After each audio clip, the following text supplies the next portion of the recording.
పెద్ద ఎత్తున అంటే ఇక్కడ మాకు ఏం పనులు జరగడం లేదు, ఏం లేదు. ఏమంతా ఇంట్లో అని ఇంట్లో వచ్చిన వాళ్ళగా ఇంట్లో ఉన్న వాళ్ళకే ఇంట్లో ఇస్తున్నారు. ఏది జరగడం లేదు. అవును, బీఆర్ఎస్ పార్టీ చేసినాం మేము. అప్పుడు తోడ్పడి చేసి అంత కష్టపడితే ఆయన బీఆర్ఎస్ పార్టీ ఎమ్మెల్యే కాంగ్రెస్ లో తెచ్చుకొని మా గతులు ఇంకా ఇడిచిపెట్టినాడు.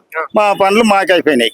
ఎవరు ఇప్పుడు ఏమైనా పోతే టీఆర్ఎస్ లేదు, మీకు పని లేదు, మీకు కావు. ఏడు పోయినా పోలీస్ స్టేషన్ పోయినా ఇబ్బందులే, యాడికి పోయినా ఇబ్బందులే. బ్యాంక్ కాడికి పోయినా కూడా అది తీసి అక్కడ పెడతారు. ఎమ్మెల్యే చెప్పినాడు బంద్.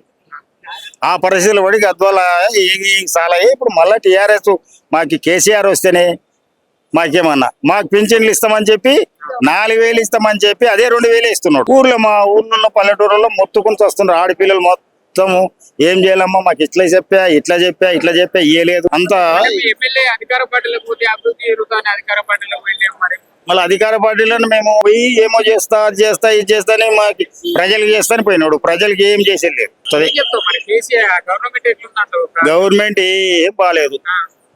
ఏమంటే కాంగ్రెస్ ఇన్నొద్దులు ఏమో ఉంది కదా, కాంగ్రెస్ అని ఇందిరమ్మ అని వాటి వాళ్ళ ప్రభుత్వం మీద వేసారు ఓట్లు. ఎప్పటికి ఓట్లు ఎవరు వేయరు. కేసీఆరే మళ్ళా గెలుస్తాడు, కేసీఆర్కే వేస్తాం. ప్రతి ఒక్క ఊర్లో అదే ఉంది. మీరు గద్వాల్లో వచ్చి కూడా ఇది చేసుకుంటే కూడా కేసీఆర్కే. ఏం బస్సు పెడితే ఏం చేస్తావు? రుణమాఫీ ఎవరికి ఒక్కరికి చేస్తే 10 మంది ఊకున్నావు. తులం బంగారు ఎవరికి ఇచ్చినారు? కళ్యాణ లక్ష్యంకి ఏం పైసలు కూడా పడకుంటే తులం బంగారు ఆడిచ్చినాడు. అప్పుడు కేసీఆర్ 116 ఇస్తుండే, 1,16,000. ఇప్పుడు ఇతను ఏం కూడా ఇంకా ఇల్లే.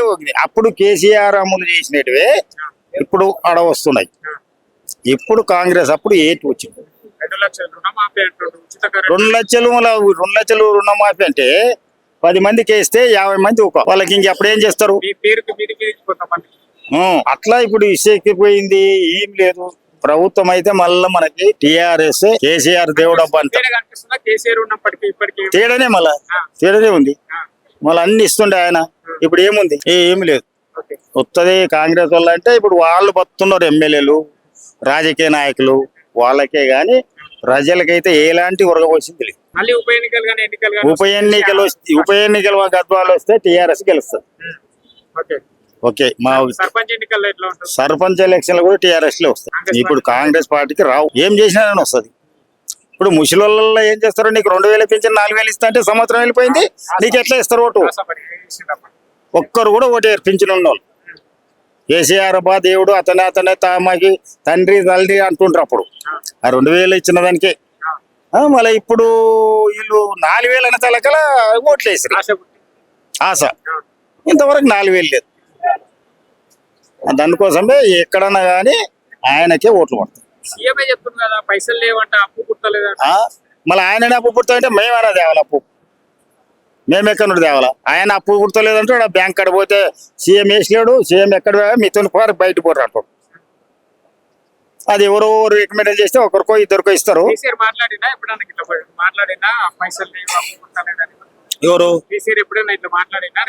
లే మాట్లాడి అప్పు లేదు గిప్పు లేదు అని తెస్తా పెడతా అని ప్రజలకు పెట్టినాడు. కానీ ఆయన ఏడ తెచ్చినాడో ఎక్కడ తెచ్చినాడో ఇది లోటు ఉంది అది లోటు ఉంది అనాలి. ఆయన గెలిచినప్పుడు అక్కడ ఉండేది అప్పుడు ప్రభుత్వం వాళ్ళదే కదా. వచ్చినప్పుడు కూడా ఈ లోటు గీటు అనలేడు. అప్పు ఎక్కడ తెచ్చినాడో ఎక్కడ లేదో కేసీఆర్ గారు అయితే మాకు బాగా పెట్టింది.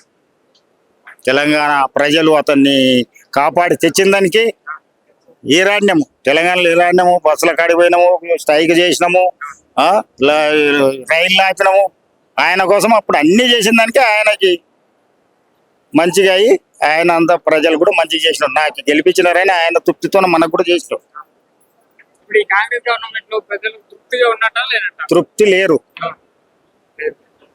రాజకీయ నాయకులు ఒక్కటే తృప్తి. సామాన్య ప్రజలకు ఏమేం లేదు. ఏ ఆఫీస్ కాడికి పోయినా ఏమంటారు? మీరు ఆ ఎమ్మెల్యే చెప్తేనే ఆ ఫారం అది తీసుకుంటారు.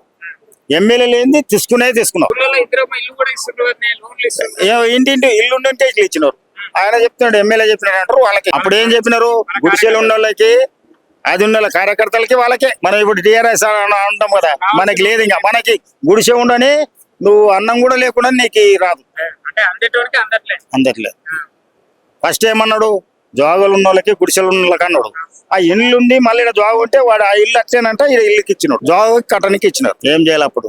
లోన్లు కూడా ఇస్తుండ్రు. యా లోన్లు, అప్పుడున్న లోన్లే వాళ్ళు రొటేషన్ ఉన్నవాడు కట్టి తెచ్చుకునేది ఒకటే ఉంది, కానీ కొత్త లోన్ ఒక 10 రూపాయలు ఇయ్యారు, అంతకుమించి ఏం లేదు. ప్రభుత్వం అయితే నాశనం, ఏం లేదు. ఆయన అన్ని చెప్పుకుంటా ఊక బూట్కాలు చెప్పుకుంటూ ఉన్నాడు, కానీ ఆడకు వచ్చేది ఏది లేదు. సంవత్సరంన్నర అయింది, ఇంకా 2-3 సంవత్సరాలు ఇంకేముంది భరించాలి. భరించాల, అంతేనా? ఇంకా భరించాలి మాకు. ఇంకా పోలీసులతోనూ భరించాలి, అన్నిటితోనూ భరించాలి. పోలీసులు ఎక్కువ మాకి కొంచెం ఇట్లా ఉంటే రాసుకుంటే వాడు ఎప్పుడు దొరకాలనేది అట్లా ఉంటుంది. వాళ్ళు తప్పు చూడరు, ఏం చూడరు. ఎమ్మెల్యే ఫోన్ చేస్తే తంతారు. బాధలు ఎక్కువ ఉన్నాయి. ఈ కేసీఆర్ కూడా మనం చెప్పుకుని బతికేది ఉంది. మళ్ళీ ఆయన కూడా వాళ్ళు ఎట్లా చేస్తాడు వీళ్ళ బాధలు అని ఆయన కూడా చేయాలి. మరి ఆయన పట్టుకొని మేము దానిలాడతాం కదా, మా బాధలు కూడా ఆయన చేస్తేనే మాకి తృప్తి. అట్లనే ఆ బాధలతోనే ఇంత మటం వచ్చినాం.